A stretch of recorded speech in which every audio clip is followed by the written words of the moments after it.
امیر خان متقي ترکیې ته ورسېده. نړیوالو پلاو سره پر افغانستان غږیږي. امیر خان متقي ترکیې ته رسېدلی. نړیوالو پلاو سره د افغانستان پر حالاتو بحثونه لري. دوستانو په سلامونو مو هرکلی کوم. هیله ده چې روغ جوړ به یې. د طالبانو د حکومت د بهرنیو چارو سرپرست وزیر امیر خان متقي د یو پلاوي په مشرۍ د ترکیې د بهرنیو چارو وزیر چاوشغلو په رسمي بلنه ترکیې ته رسېدلی. د طالبانو د بهرنیو چارو وزارت د سیمه ییزو مطلعاتو مرکز رئیس ولی الله شاهین د پنجشنبې په ورځ ازادۍ راډیو ته وویل ښاغلی متقي به په ترکیه کې د انطالیا په ډیپلوماټیک فورم کې د ګډون ترڅنګ د ترکیې او د نړۍ بېلابېلو هیوادونو له راغلیو لوړپوړو پلاویو سره ناستې او خبرې ولري. شاهین زیاته کړه دا یو مهم کنفرانس دی. په دې کې بېلابېلو لسګونه هیوادونو لوړپوړي چارواکي برخه اخلي. ښاغلی متقي به په دې کنفرانس کې وینا هم وکړي. ترڅنګ به د ګڼو هیوادونو له استازو سره د افغانستان په مسایلو لکه د بشري مرستو دوام او رسمیت پېژندلو په مسایلو بحثونه ولري.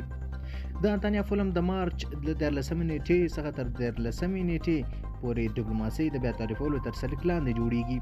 د دې وړاندې د بهرنیو چارو وزارت وایي عبدالغفار قرهي په خپل ټویټر لیکلي چې انطالیا فورم افتتاح د ترکیې د ولسمشر رجب اردوغان په وینا کېږي. وروسته مختلفو هیوادونو د بهرنیو چارو وزیران او لوړ رتبه چارواکي وینا او بېلابېل موضوعات په اړه بحثونو ته ګډون کوي.